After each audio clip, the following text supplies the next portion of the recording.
කතා කරන්නේ ගිණුම්කරණය කියන සබ්ජෙක්ට් එකේ টොප් රෑන්කර්ස්ලා වෙන්න ඉන්න ළමයි. ඔයාලා ළමයින්ටත් මේක වැදගත් වෙයි. මේ ගිණුම්කරණ සබ්ජෙක්ට් එකේ තියෙන අවුල තමයි ළමයි දන්නේ ඇකවුන්ටිං විදියට හිතන්න. මොකක්ද මේ ඇකවුන්ටිං විදියට හිතනවා කියන්නේ? දැන් අපි බලමු ගහක් ගන්න. ගහක තියෙන වැදගත්ම කොටස තමයි මූල පද්ධතිය. අපිට හොඳ පළදාවක් අවශ්‍ය නම් අපිට මල් අවශ්‍ය නම් අපි පොහොර දාන්න ඕන මූල පද්ධතිය. මූලට හොඳ පෝෂණයක් දුන්නොත් තමයි ගහෙන් හොඳ ගෙඩි හොඳ මල් අපිට එන්නේ. හැබැයි අපි කවදාකවත් කඳට පොහොර දාන්නේ නැහැ නේද? හැබැයි අවාසනාවට ගොඩාක් ළමයි ගිණුම්කරණය කියන විෂයේ ගහක් නම් ගහේ කඳට තමයි පොහොර දාන්නේ. මූල පද්ධතිය අනුගමනය නැහැ. ගිණුම්කරණය කියන සබ්ජෙක්ට් එකේ මූල පද්ධතිය මොකක්ද?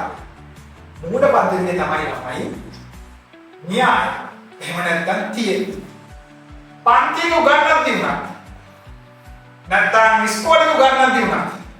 අපේ අටුම ફોකස් එකක් අටුම අවධානයක් තියෙන්නේ ගිණුම්කරණයේ න්‍යාය කොටස. සමහර වෙලාවට ඒව අහන්නේ නැහැ. ඒවා ගැන අවධානය දෙන්නේ නැහැ. ඒගොල්ලන් හිතනවා ළමයි හිතනවා නෑ අපිට ගානක් හදද්දී ඒක අල්ලගන්න පුළුවන් කියලා. හැබැයි ළමයි කොච්චර සංකීර්ණ පාඩමක් වුණත් අපි ගණන් 100ක් හදලා ගන්න අවබෝධය. තියරි පිළිබඳ හොඳ දැනුමක් අවබෝධයක් තියාගෙන හදන ගණන් 10කින් 20කින් වාට ගන්න පුළුවන්. බලන්න 100ට 80ක අඩු වෙනවා.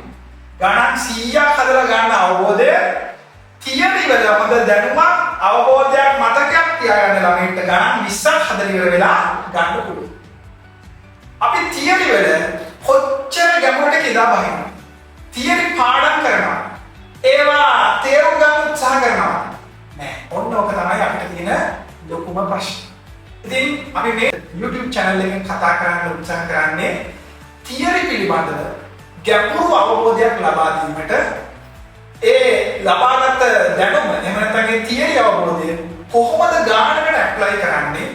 ඇප්ලයි කරලා ඉවර වෙලා අපි ගාන කොහොමද සාර්ථකව නිම කරන්නේ කියන එක ඕගලන්ට පැහැදිලි කරන්න තමයි අපි මේ channel එක පවත්වාගෙන යන්නේ. එතකොට ළමයි ගිණුම්කරණේ ඉරක්කත් ගහන්නේ නැහැ හේතුවක් නැතුව.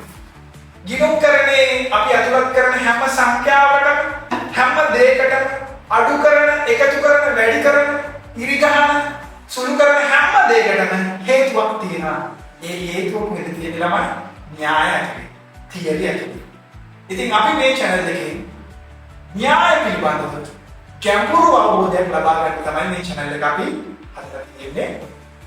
ඉතින් මගේ නම සඳු විජේරත්න. මම වෘත්තීය ගණකාධිකාරීවරේ. මට ප්‍රායෝගික අත්දැකීම් තියෙනවා. ලංකාවේ පාරමිතල ව්‍යාපාර කීපයකම. ඒ වගේම මම O level සහ A level ගිණුම්කරණ දේශකවරයෙක්.